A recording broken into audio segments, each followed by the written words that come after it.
Good morning, brave heartmen. Happy Monday. I hope you're doing well. What an incredible time to be alive right now.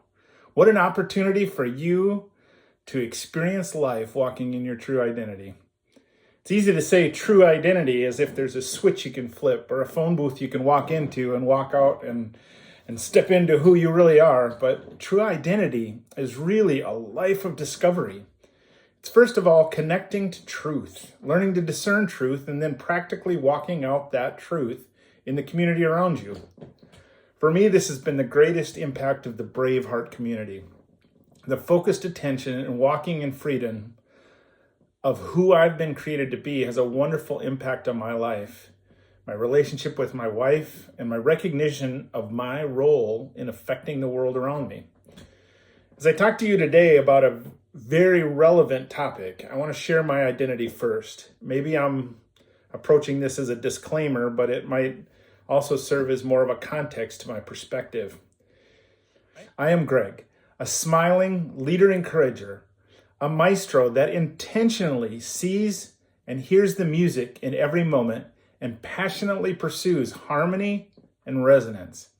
I am a flashpoint of a powerful, intense fire that attracts others and draws them together and invites and ignites each one to walk in true identity.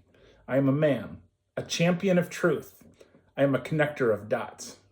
That's the full version of my identity statement, and that's where it's at right now.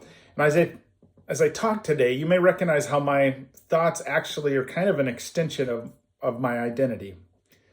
Today, I'd like to talk about navigating relational conflict and approach this from two different realms, kind of an overarching philosophical view of conflict, and then some personal practical steps or guidelines in looking at conflict. In the big picture, I believe that right now there's a spirit out there that is intent on dividing people into teams. I believe the objective of this force is not even concerned about what team you're on, as long as you can be fully drawn into the fray of us and them. The more fully entrenched I get in my usness, the easier it is to build walls and look on the thems with disdain. I'm going to confess which team I'm on here, and this is a tough time to start drawing lines and say what you really think. But this takes a lot of bravery considering where I live. I've lived in Wisconsin for over 30 years, and I'm a Vikings fan. Pause for effect. I'm not brave enough to put that on my car or put a flag in my yard, but that's the team I'm on. I wasn't always this much of a Vikings fan, but I grew up in Minnesota, and when I first moved here and got the full experience of how over-the-top Packer fans were, this was like the Reggie White era. They're just building into the Brett Favre world and winning Super Bowls and all that. And these fans were crazy over the top. And I was like, nope, that's not for me. So I entrenched myself in the purple and purple and gold. Now there have been some intense conversation over the years. How can you call yourself a Christ follower and be a Vikings fan? I like to say, well, it's definitely a path of humility. Any Cleveland fan out there that can relate? I'm using a trite example here, but it is way easier to dehumanize me as an individual if you can just look at me as a them. It's way easier to cheer at my failures, my fumbles, my interceptions and injuries because I'm a them. I recently just returned from a few weeks in Japan. This was my second time there. And I was on the surface definitely a them in Japan. I often walked on the wrong side of the sidewalk. I talked too loud on the subway, and there were no shirts my size in the country. As I was watching the thems of the Japanese people, there were so many cultural practices that could very easily let the differences be the focus and allow me to turn them into walls of separation. But I really wanted to do on this trip specifically was find the usness in all of us. And man, it was beautiful. What a beautiful people the Japanese are. We were the only white people walking through the Peace Museum in Hiroshima. Yet there was such a basis of honor in the Japanese culture. I didn't feel any scorn from them. I felt like we were sharing this moment with these people. No one made me feel like a them. It was absolutely beautiful. Right now, the winning team in our world is the algorithm. The more we can move our attention to isolate only to the input of our team, the more we can dehumanize and justify hateful thoughts, words, and actions towards the thems. To make a comment on anything in this climate we're in, we have to make sure to clarify which team we're on. I want to give compassion one other direction, but I got to make sure that I clarify which team I'm on, or somebody throws you onto a certain team because of what you said or how you're saying it. This is why it is so vital that we're all in the same orchestra. This is not an us and them story. It's a we and him. We are all in this amazing symphony of redemption. Trumpet players should not be hating on us trombone players.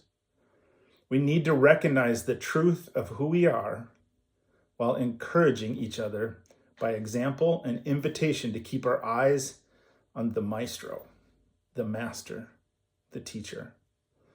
Yes, maestro is part of my identity, but our eyes need to be on the truth, on Jesus. Hebrews 12 says, therefore, since we're surrounded by so great a cloud of witnesses, let us throw off everything that hinders and the sin that so easily entangles, and let us, all of us, run with perseverance the race marked out for us, fixing our eyes on Jesus, the pioneer and perfecter of faith. I invite you to look at how easily others and myself are drawn into conflict by algorithms and news sources. There's a blatant force attempting to divide. Just recognize it. And now for a little bit more practical steps. In navigating relational conflict, here's some tips. I like to categorize conflict in 3 levels of conflict. Think of this as concentric circles, like this. Values are in the middle, goals, and methods. Values are the core values, the truth, the non-negotiables. Goals are objectives, and methods are the hows of getting there. Methods, as you can see, have the biggest surface area, and that's the most common area of conflict. Like how somebody is driving, how they load the dishwasher, how somebody talks to or at somebody else. And this level of conflict, being the most common, should be the easiest to resolve, or at least the easiest to handle at the appropriate intensity of response. Goals are conflicts at this level are a little bit more intense. Think of this as like talking about family budget or finances or our organizational objectives, KPIs, that type of thing. Conflict at this level is a little bit more rare to engage in conflict, but that is a little bit more intense. Well, then you get to the value. This conflict at this level, if not navigated well, this is the level of conflict when it comes down to real core values is what leads to war, leads to divorce, to job termination. This is a major breach. In that, one of the challenges, the most important things in navigating relational conflict is to keep the conflict and keep the dialogue, keep the response at the proper level. Loading the dishwasher wrong is not and should not be a grounds for divorce. You didn't take the garbage out, so obviously you don't love me at all, so that's a breach, or whatever. It's so easy to let things in our culture, especially now, every method obviously points to the values of them. Well, they're them. They deserve to be ousted, gone, whatever. We can't listen to them. Throw up the walls, throw the bombs. So that's levels of conflict. Here's some more tips for personal conflict that's helped me. One is start knowing, and this is what I'm realizing now, is with anybody, know that you have more in common as humans than differences. There is always more in common than there are differences. The other is, all conflict is a result of an unmet need. Think of a baby crying. There's a need there that's forcing that conflict in the child, that's forcing the cry. And the need is not always what it appears on the surface. You can keep trying to give the baby the bottle, but if it's the diaper that's the problem, you're not seeing the true need. Now, there are 4 categories of needs.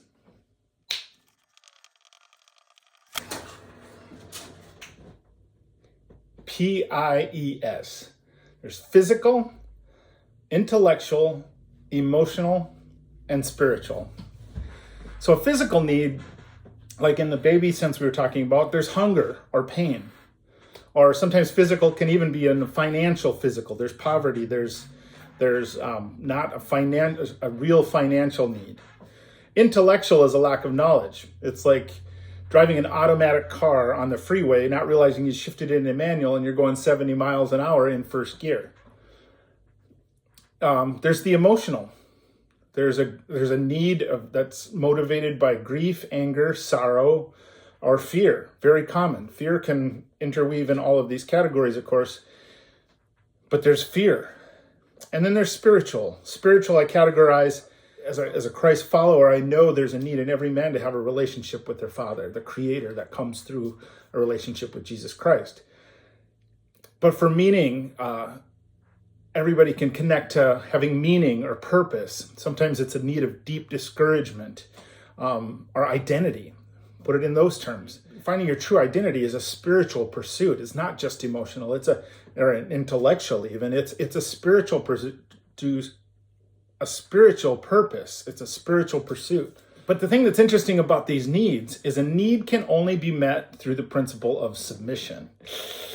Submission has become a trigger word in contemporary society. This is the way I look at submission. It's setting aside your pride, will, opinion, and convenience to meet the need of another. To meet a physical need, you feed, you give, you nurture, you bandage. To meet an intellectual need, you set aside, you take the time to assess, to teach, to lead, to effectively instruct. To meet an emotional need, again, you set aside your agenda to pause and assess what the emotion is. Now, sometimes with the needs that are going on with individuals and relationship we have, it's not appropriate for you to necessarily be the need meter, the one who meets the needs, but it is the one to assess the motivation of the need and to take the time to pause and consider and think about, rather than just responding on what you think the problem is. They just don't know. They just don't know that I have the answers. It's that pausing. That's the submission side of it. To meet a spiritual need, it's connecting to them, to the source. It's to pray. It's to encourage purpose. It's in that side. It's pausing to set that aside. Thoughts and prayers gets a lot of heat in society right now because for some, may not believe in prayer, but for others, it's because there's a perception that there's a real physical need. And just praying is not what is seen as meeting that need. So there's a physical need, and praying can just be a spiritual need. Sometimes that's all somebody has the capacity to do is to pray and hope for the best. But that's where the tension comes in, is because there is still the physical need. It doesn't mean I believe in prayer. I believe God can provide that physical need. And sometimes my only capacity is to be able to pray that God provides that physical need. But I'm trying to show how these different categories can just create a different paradigm to consider when you're in a conflict situation. It's kind of equivalent to hugging your banker instead of paying your mortgage. Your banker doesn't have an emotional need. There's a physical need that you need to follow through on. Submission often comes, this is the thing about submission, it often comes from the one who shouldn't have to. I know we all, in any argument we're in, we're positive we're not the one who should have to because we know we're right. But Jesus is the greatest example of this. The continuation of the verses in Hebrews that I read before was, says, fixing our eyes on Jesus, the pioneer and perfecter of our faith, who for the joy set before him endured the cross, scorning his shame, and sat down at the right hand of the throne of God. Consider him who endured such opposition from sinners, so that you will not grow weary and lose heart. Jesus proved that relationship is more important than being right.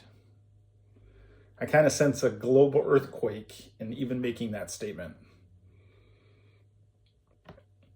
It's extremely countercultural.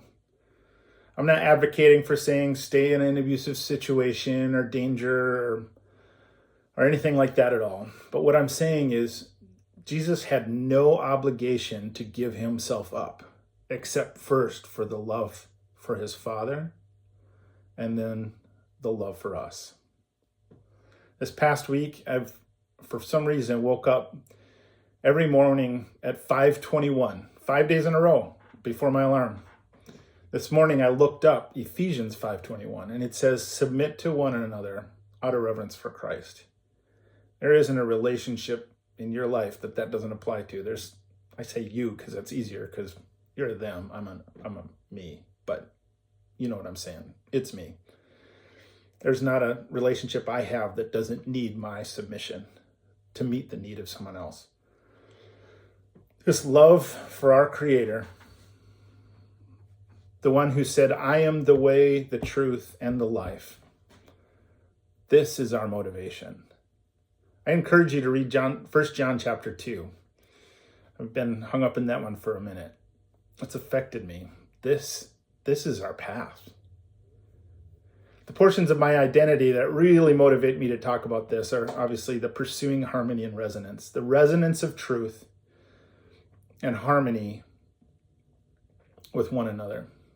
I hope my passion doesn't come across as arrogance because I certainly know that I don't have it figured out. I just want to smile, encourage you leaders. I hope that this helps you as it helped me. And let me leave you with this thought, specifically when encountering someone that believes differently than you. Recognize that you absolutely have more in common with this person than you have differences. And that if I would have experienced everything you have experienced, there's a good chance I would believe everything you believe, exactly the way you do. Acknowledge the integrity of someone's history. I have to know that if a Packer fan moved to Minnesota, they're not going to put aside their foolish ways. They're not going to all of a sudden switch to a Vikings fan. It's not how it happens. If I give myself that grace being a Vikings fan in Packer territory, how come I can't give that to someone else? Well, I hope this helps, guys. Please like and subscribe. Leave a comment below. Let me know what you hate about this. I would love to hear it. Share this video with the men in your life. Go to braveheartmen.com. Subscribe to our email list so that you can be notified directly about our upcoming event and resources. All the best, guys. Have a great week. This is a fantastic time to be alive. As they say in Minnesota land, Skol.